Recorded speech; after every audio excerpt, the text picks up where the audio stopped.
Hare Krishna, Krishna Krishna. So reading from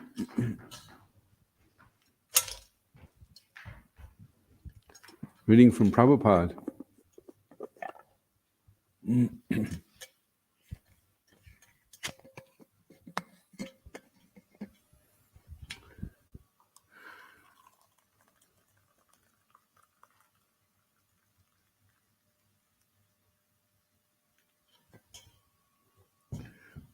We were selling this book on Glasgow. When we had these, not this particular one, there's a hardback version, and we had them on the book table. And this girl kept coming over and looking, and putting it down, and then picking it up again, and then putting it down, looking at the books. And then finally, she took the book because she thought the person on it looked so compassionate. Srila Bhaktisiddhanta departed from the world in December 1936. 1 month before his departure, Abai wrote him a letter. He was thinking that as a Grihastha, he couldn't fully serve the spiritual master, and he wanted to know what more he could do. Thus he inquired, is there any particular service I can do? 2 weeks later, Abai received a reply. I am fully confident that you can explain in English our thoughts and arguments to the people who are not conversant with the languages Bengali and Hindi. This will do much good to yourself as well as your audience. I have every hope that you can turn yourself into a very good English preacher. Abai once recognized this to be the same instruction he had received at his first meeting with Srila Bhaktisiddhanta in 1922. He took it as confirmation. He now had no doubt as to the purpose of his life. The fire in the mat Srila Bhaktisiddhanta had predicted broke out almost immediately. Some senior disciples quarreled about succession of leadership in the mats, and matters soon degraded into legal disputes over temple proprietorship. As a Grihastha businessman, Abai had taken little part in the Gaudiya mat activities, and now that was in his favor. He was at a distance from the fray, but lamented that his spiritual master's orders for his disciples to work cooperatively was being disregarded, and his united institution of temples and printing presses was collapsing.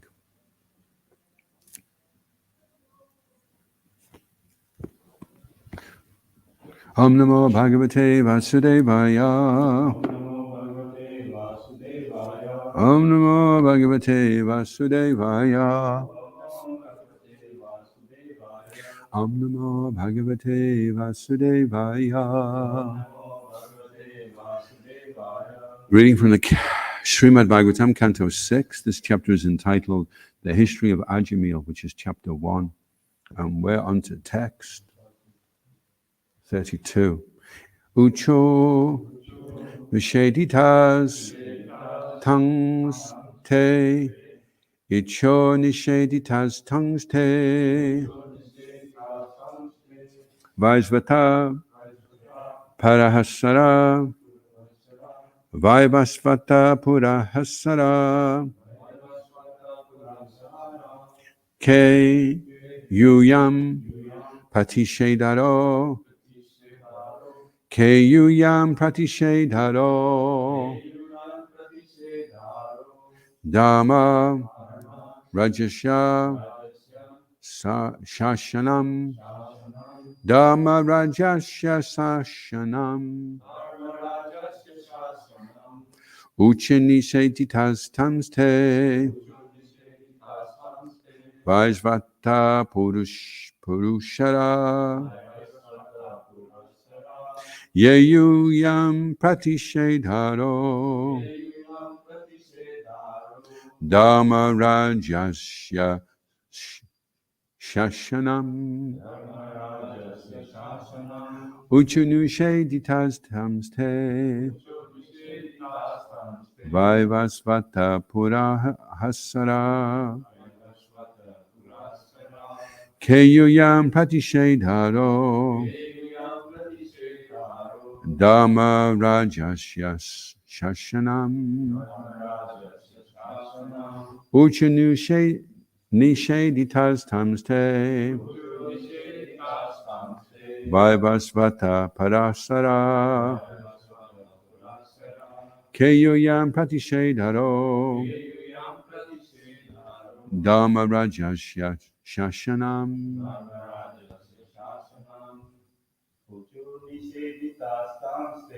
Uchunisheditas tamste. Vaivasvata Parasara. Yeyuyam Pratishedharo. Dhamma Rajasya Shasana.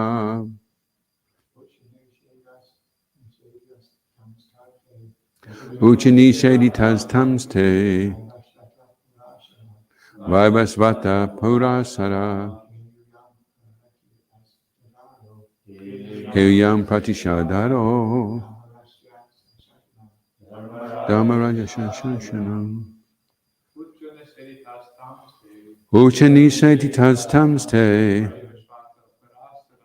Vaivasvata Purasara. Keyuyam Pratishedharo. Dhamma Rajasya Yasana.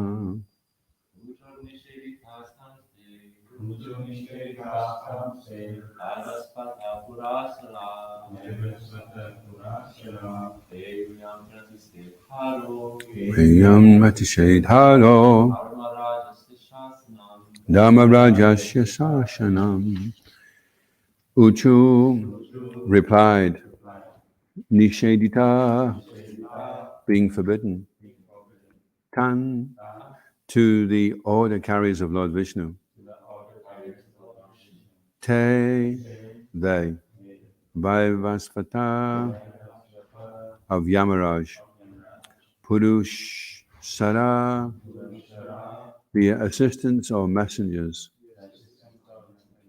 Ke, who? Yuyam, all of you. Patishedara, who are opposing. Dhamma Rajasya, of the king of religious principles, Yamaraj. Shashanam, the jurisdiction. Translation: when the order carriers of Yamaraj, the son of the sun god, were thus forbidden, they replied, "Who are you, sirs, that have the audacity to challenge the jurisdiction of Yamaraj?" Responsibly, please. When the order carriers of Yamaraj, the son of the sun god, were thus forbidden, they replied, "Who are you, sirs, that have this audacity to challenge the jurisdiction of Yamaraj?" Put by Srila Prabhupada ki jai. According to the sinful activities of Ajamil, he was within the jurisdiction of Yamaraj, the supreme judge appointed to consider the sins of the living entities.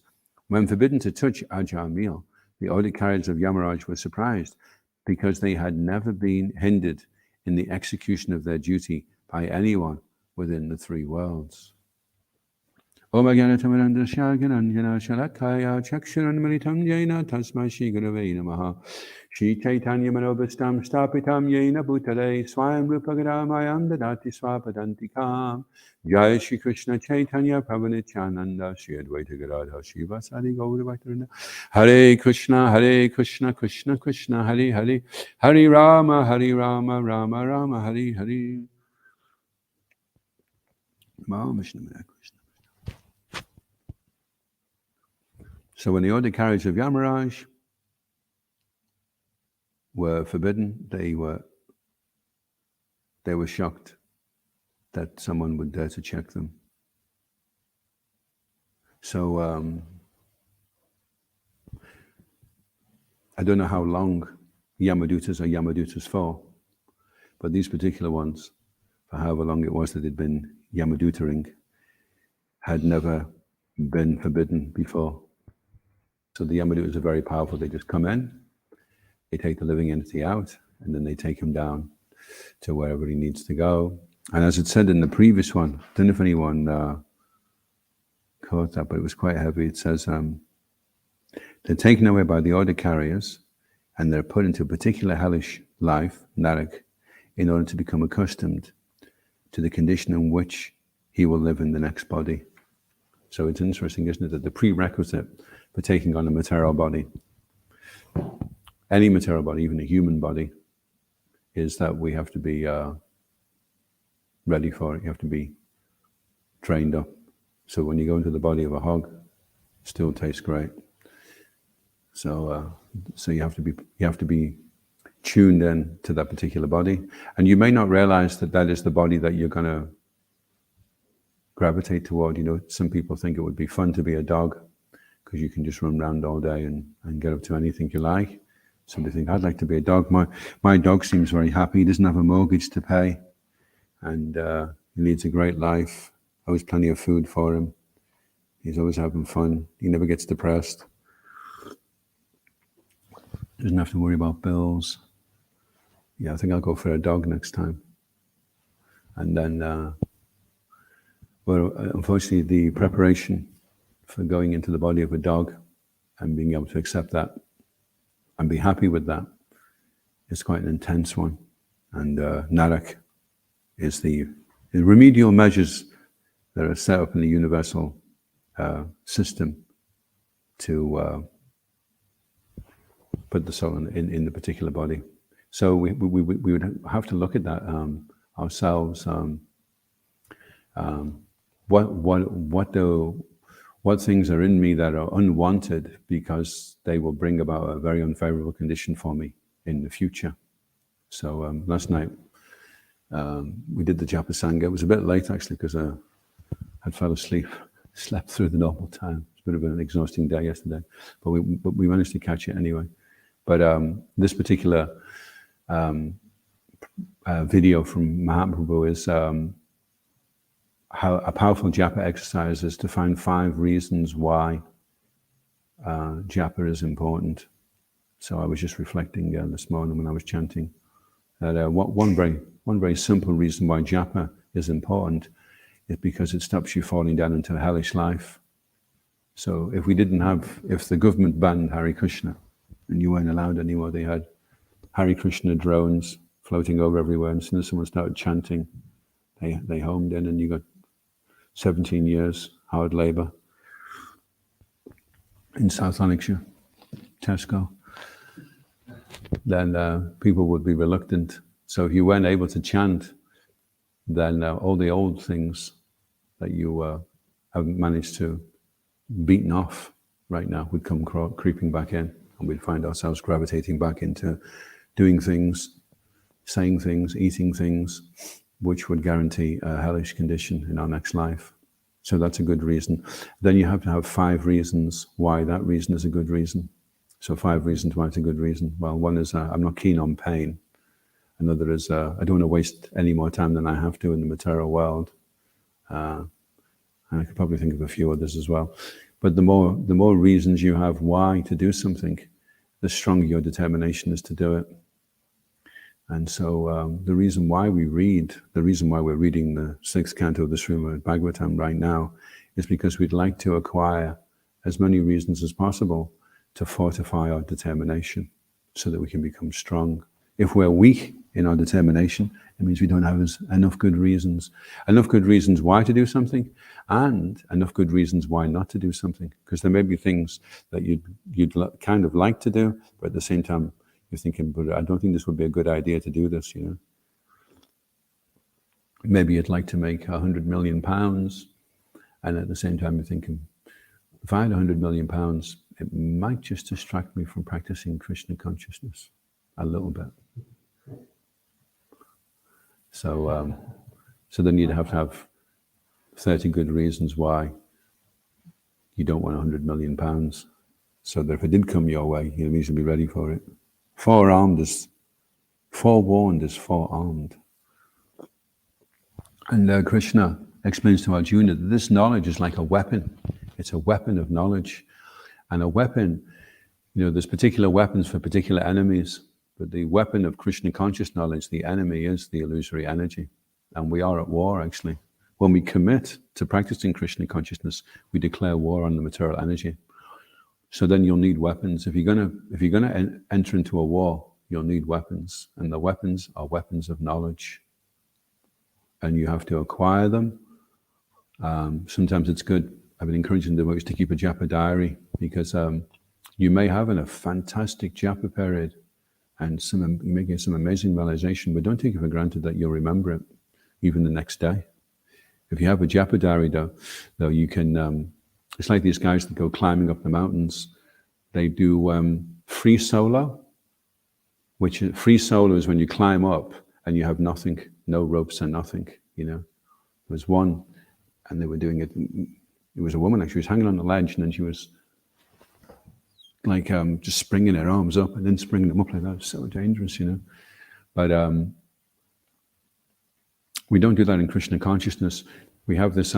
They have these a kind of metal, shaped like that, with a stick on them, and they bang them into the rock face, and then they have the rope going through, and then they climb, and sometimes they do slip, actually. Then they grab onto the rope, they come back up, and then they climb it again, and eventually they get there.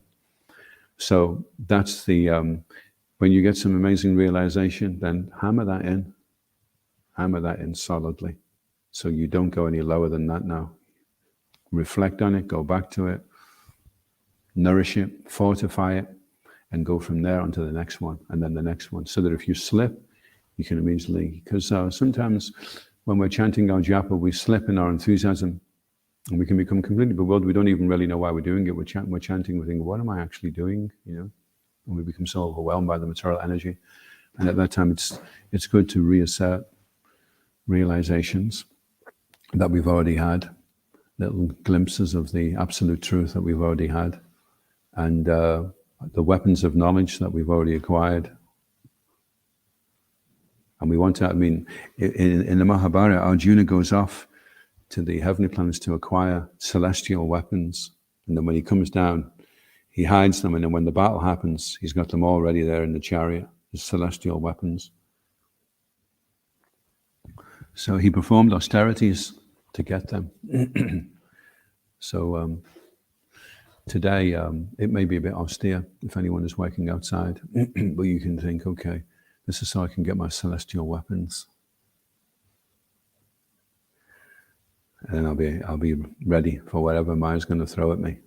And she will, I'll guarantee it. We talk a lot about Krishna in the Bhagavatam class, but we should also talk a lot about Maya, because she's there just as much as Krishna. And she's very powerful. A question came up the other day, actually, are Nitya Siddhas Tatastha Shakti? There's 3 Shaktis. So even Nitya Siddhas are Tatastha Shaktis. There's a story of Davida the gorilla, who was, some say, an eternal associate of Lord Ramachandra. He offended Lakshmana, and then he ended up falling down into becoming a demon. So that's how strong the material energy is, you know. Even someone who's so close to the Lord can fall under her sway. So good association, good knowledge, and Rupa Goswami says, Tan nama rupa charitadi sukirtanano smityo kramena rasanama nasini yoja tishtan rajay tad anurage jananagami kalam nayad akinim utupadashisharam. The essence of all advice is that one should utilize his time 24 hours a day. And then he says, nicely chanting and remembering the Lord's divine form, qualities, pastimes.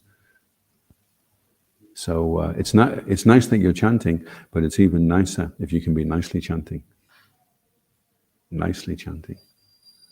And Rupa Goswami says, there's a sweet relish that naturally awakens Krishna nama charitadi sitapya vidya pitopa tapta rasanajya narochi kanu kinvadarad anudinam kanu sheva justas svadvikramad bhavati tadgada mula hantri. Mula is the root, and hantri is destroys. It destroys the root of material existence.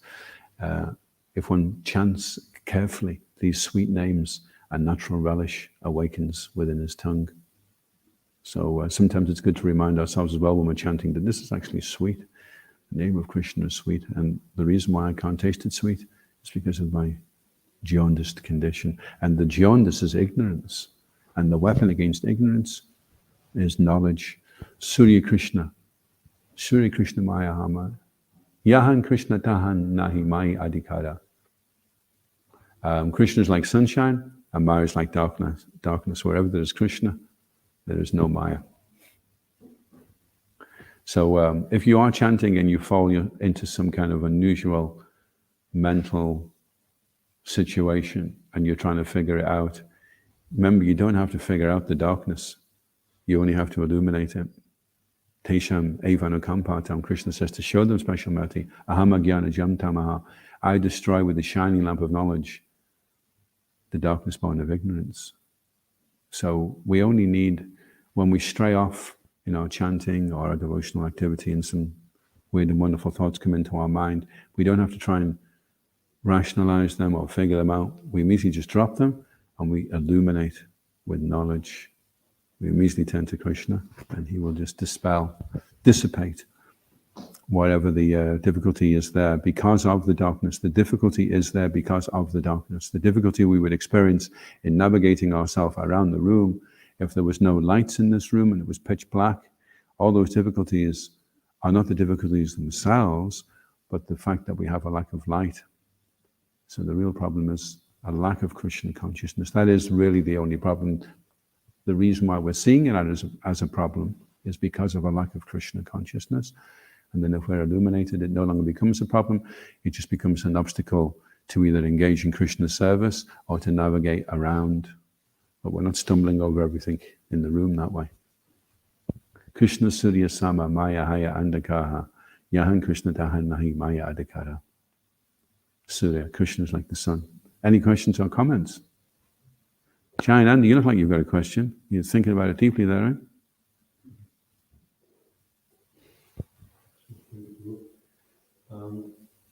So you said that the ignorance and jaundice knowledge. So if you don't cultivate properly knowledge and of course application, would that mean that we remain to some extent in a jaundice condition? We can still practice spiritual life to some extent. Like chronic, the disease like not fully cured, but you remain like not fully cured, but you're not fully sick neither. Well, not fully is fine because we're not fully anything. We're not even fully in Maya, but not fully anything. We're in the intermediate zone right now. So intermediate means we're not fully anything. One time, somebody said to Prabhupada, "Oh, I just fell into Maya, Prabhupada." And he said, "No, you're always in Maya. Sometimes you fall into Krishna."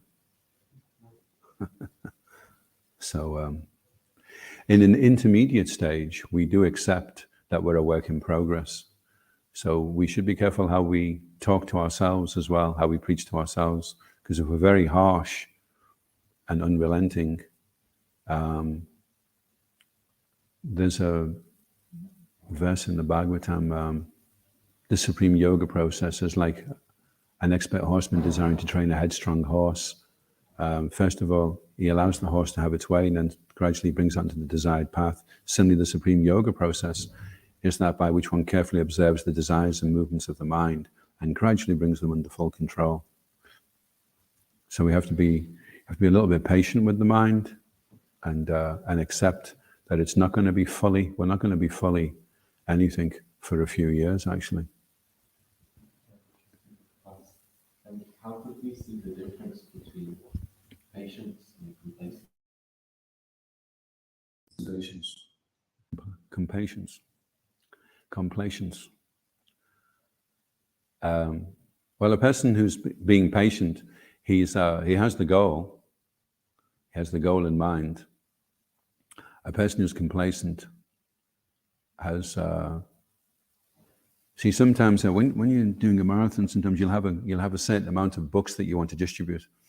Say you want to do 100 books that day, and so and it doesn't go right for the first hour or two, and you're thinking, "Oh, good, this is going to be impossible today." But you think, "Okay, but I'm not going to give up. I'm going to keep trying." Anyway, Lawrence Sankatana will say this is what happens during the marathon.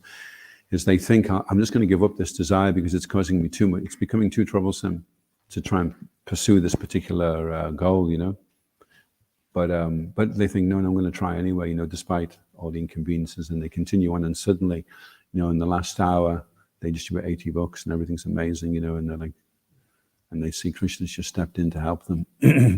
Or they could just say, well, I guess Krishna doesn't want me to do 100 books. If he doesn't send anybody along, then that's fine. What can I do? I'm detached. So if it doesn't happen, it doesn't happen, But what that is really is just complacency because the person is too lazy to want to maintain the intensity of desire. So Srila Bhaktisiddhanta Saraswati Thakur says, don't slacken.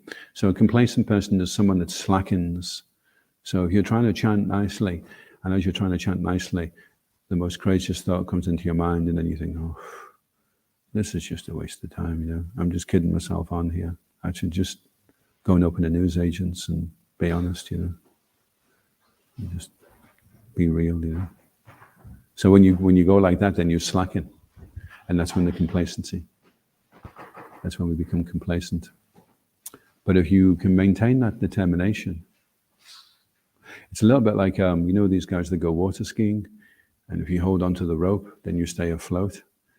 And then suddenly they think, oh, this is too much hassle, holding this rope, taking so much energy, and they let it go. And then they go down immediately. So that's what happens when you're complacent. You lose your grip.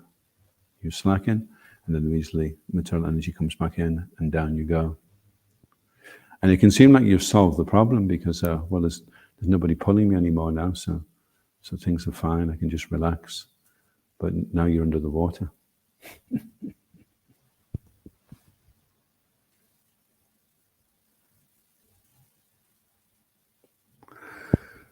But we have to be patient as well. Well, actually, we don't just have to be patient. There's a few things that come along with that. It's not just patient.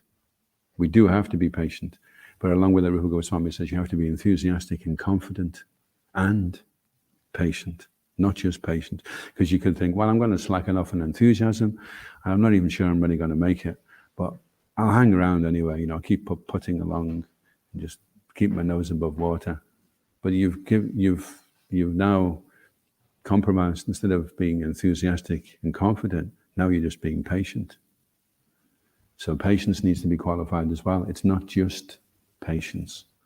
Enthusiastic, confident endeavor sustained over a long period of time, you see. Because the nature of being enthusiastic and being confident is that you can lose confidence and you can lose enthusiasm if you don't get what you were hoping to get within the time that you thought you were going to get it. And you can think, well, I was really enthusiastic for about half an hour when I was chanting, and I was really confident, but after half an hour, I was still really wiped out and I didn't transcend the modes. So then I became impatient and did something else instead. Went out and got a Mangalati sweet or something, whatever, So just patience alone is not enough.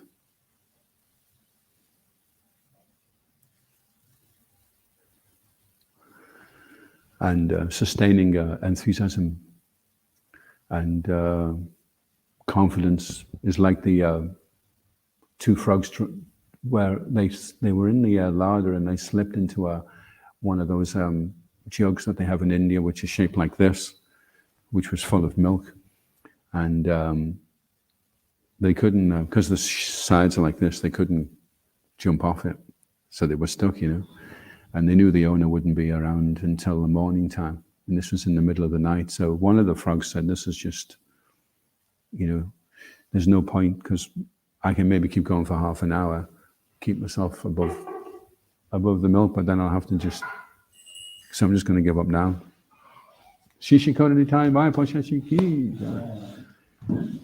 So his friend, the other frog, said, well, I'm not giving up. I'm going to keep going for the next half an hour. My legs are dropping off me as it is. I'm just going to keep going. So he kept treading milk. And then after about half an hour, his friend was dead by that time, but after about half an hour, a big yellow blob of butter came up underneath him because he churned the milk, and then he was able to spring out.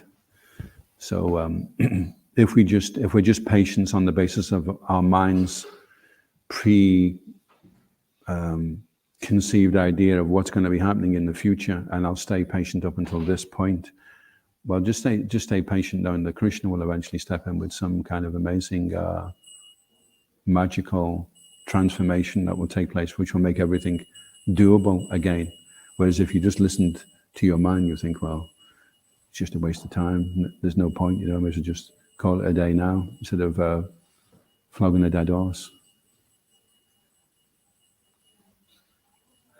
So it's an interesting mindset to have, that rather than becoming discouraged or negative about what's a seemingly impossible task, is just to maintain your enthusiasm and your confidence and knowing that Krishna will. And then the longer you go the course, the more you see it happening all the time, And Krishna is such an expert judge of time and circumstance. He comes in just when it's at the point where this is not doable anymore. I've given everything I've got, and then Krishna's like, oh, okay, so let's just shift things around.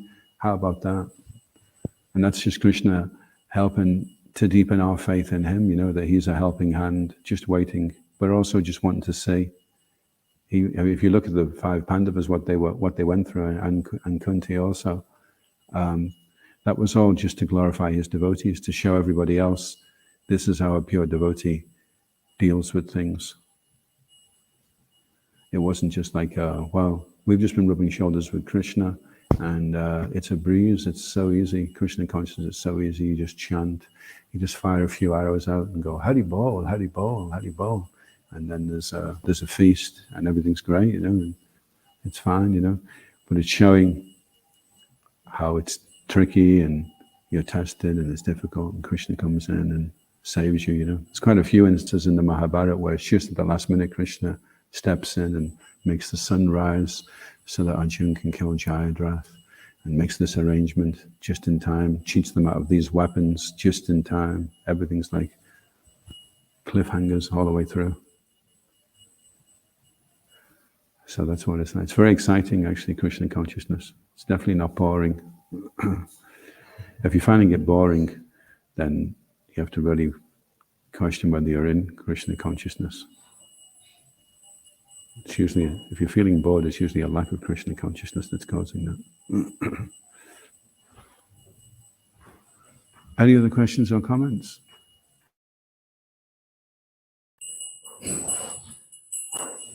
So the patients, the thing that we're talking about, the patient waiting on the fraction of the water, being more advanced and looking up. How does the patient relate to living with other aspiring devotees?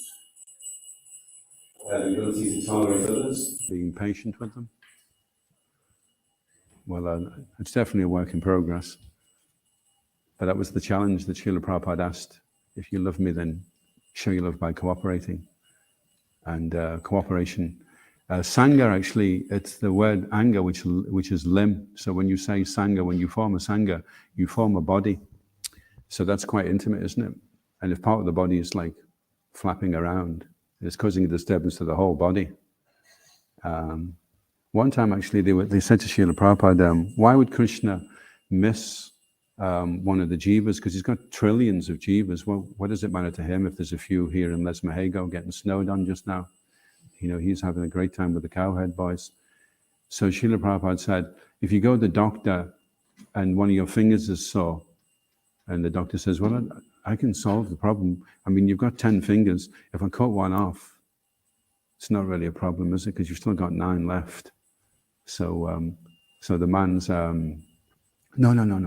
Can you do anything to, I'd prefer to keep the finger, really, because is there anything you can do? Well, I could do something, but it's a bit of a slow process, and, it's, okay, we'll do whatever it is, but I really want to keep my finger, So that's what Krishna's like. He's like that with all the jivas, he wants them all to come back and be back with him again. That's how much love he has. So as we advance in our own Krishna consciousness and we become aware of how much Krishna does love the jivas, and especially those jivas that are struggling to serve him and go back to him, then it helps us to appreciate them. And the ability to appreciate is really the greatest resource for increasing our ability to tolerate. Because imagine if you can appreciate something, then you're not tolerating anymore. What you're really tolerating is your distaste or your inability to appreciate. Dristaya svabhava janati vapasasta dosha, Rupa Goswami says, don't look at the person's complexion or all the externals, but look at the fact that the person is trying to do some service and how rare that is, Try and appreciate them on that basis. And then suddenly we go from having to tolerate somebody to suddenly, it's like the total opposite, isn't it? If you, instead of tolerating them, you're suddenly appreciating them. And then you're appreciating the fact that they can tolerate you.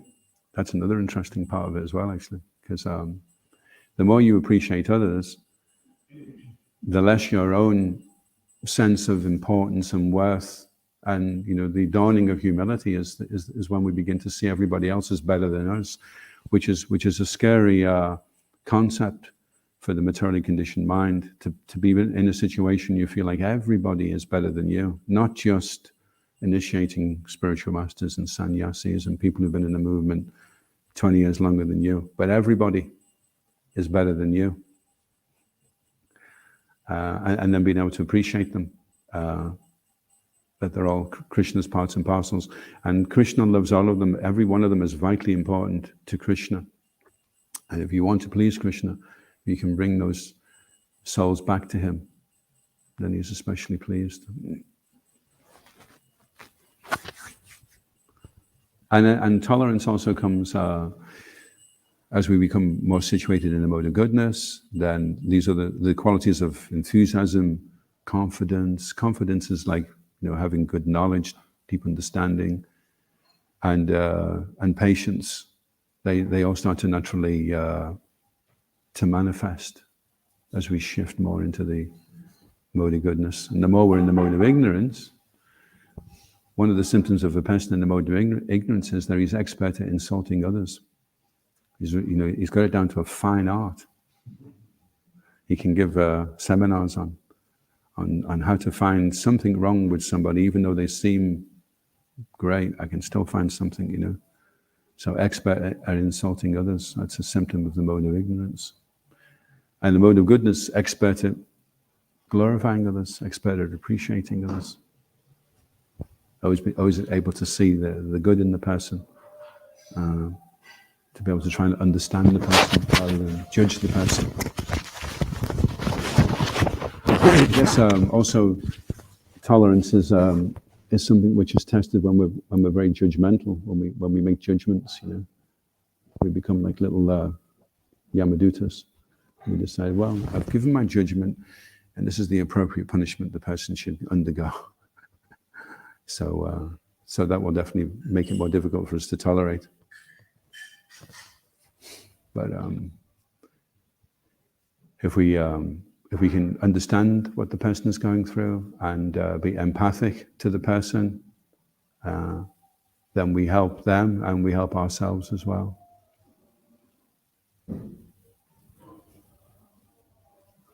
Any other questions or comments? Yeah. Thank you. Upon whom and where does the jurisdiction of Yamraj lie? Upon whom and where? Yes.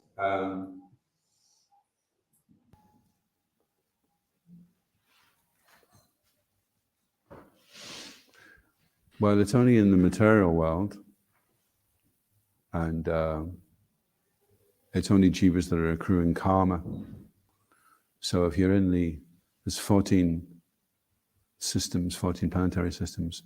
So the middle system, the earth system, is where you accrue karma, and then you go up to enjoy the karma, or you go down into low planetary systems to suffer the karma. So in the middle planetary system is where it has to be decided what you're going to get, what you're due, according to how you've acted, and then you go to either enjoy it or to suffer it. So that's where he's engaged. Any other comments on that? The jurisdiction of Yamaraj? It doesn't break for animals.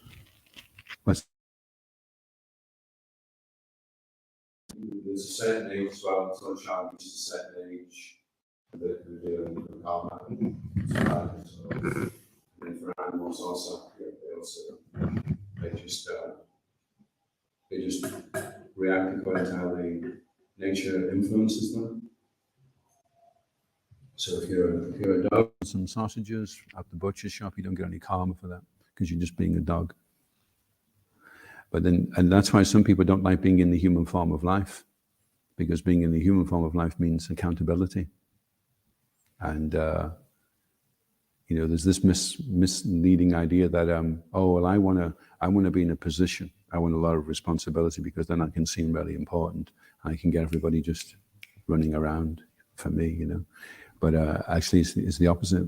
The more responsibility you have, the more you're running around for everybody else, trying to fill in all the gaps. You're more painfully aware of what isn't going on and what should be going on and what should be at a better standard than it is. So when you take on more responsibility, then that means more service. And so people don't want to be held accountable. Srila Prabhupada explains that the fear of a personal identity is what keeps people in the material energy. So if you're a person, then you're accountable. Why weren't you there on time? Why didn't you do what was asked of you? Why did you do this? And you have to come up with a reason why, Whereas an animal, well, it just does what the animal does, And you just have to take that into consideration. Okay, we've left the gate open for the alpacas, but they know they shouldn't be wandering down the hill eating Mrs. Simpkins' rosebuds, but they're going to do it anyway if someone's left the gate open. So so the responsibility goes on to somebody that is more aware, more conscious. And so the less conscious a person is, and the less responsibility they can take, then the more you have to accommodate them and take that into consideration for them, And then if you're a spiritual master, then that's the most responsible position to be in. You're trying to keep everybody from jumping deck. They say that a spiritual life is like being on a ship, and the spiritual master is just trying to make sure nobody jumps deck. Everybody stays on board, everyone's well fed, everyone's happy. And if they stay on the ship, then the ship's going back to Godhead. Natam sandashito datra dushtaram nistitesatam kalam safaram pumsam karnadara ivanavam. We think that we have met your goodness by the will of providence, just so that we may accept you as captain of the ship for those that desire to cross over this difficult ocean of Kali, which deteriorates all the good qualities of a human being. So being a captain of the ship is more difficult than just having to be on the ship. Everything's already set up for you, right? The ship's already there. You've just got to, sweep the deck or whatever it is you're supposed to do, and everything will be fine.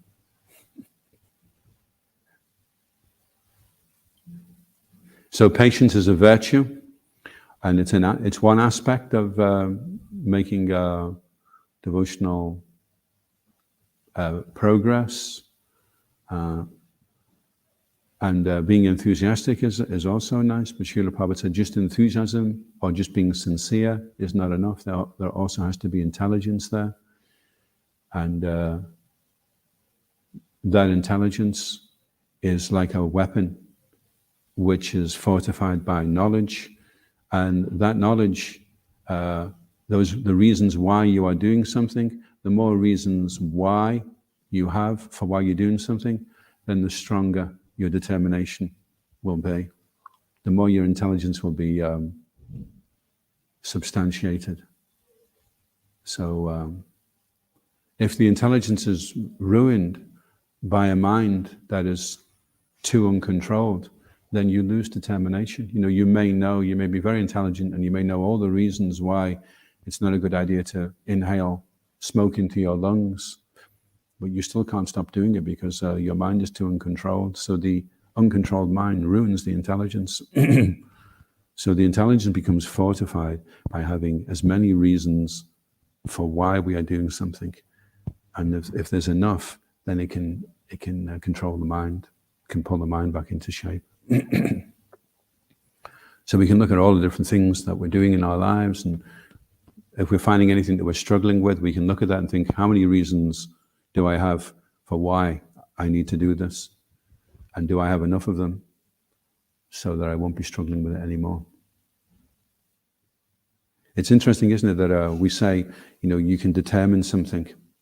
So your ability to determine something is measured by your intelligence. So your ability to determine is really your determination. That's really what it is. And not to become impatient as well, because if you're impatient, then that can also ruin your intelligence. You may be doing something and then you get frustrated, and it's the right thing to do, and you're doing it, and this is what was asked of you, and it's your responsibility, and you're doing it, but then you just become impatient. So impatience can also ruin things as well, because then you just give up the attempt. And they say a failure is not somebody that fails. A failure is somebody that gives up the attempt. So you can fail as many times as you want, but if you don't give up, then you're not a failure. You're only a failure when you give up. Then you're a bona fide failure. Then you get your bona fide failure badge. You definitely are a failure because you gave up. But if you don't give up, and who's to say who is giving up? There may be people that right now have given up, but if they continue on at some point in the future, then they didn't give up. And then they're no longer failures if they can continue, resume, But obviously it makes it more difficult if you're practicing something, then you discontinue, and then you take it up again. It makes it more difficult to continue. So the best would be to just not give up. Just be determined. Jai. ISKCON Guru Vrinda ki. Srila Prabhupada ki. Gaura Premanandi Haribo. Gaura Bhakta Vrinda ki jai.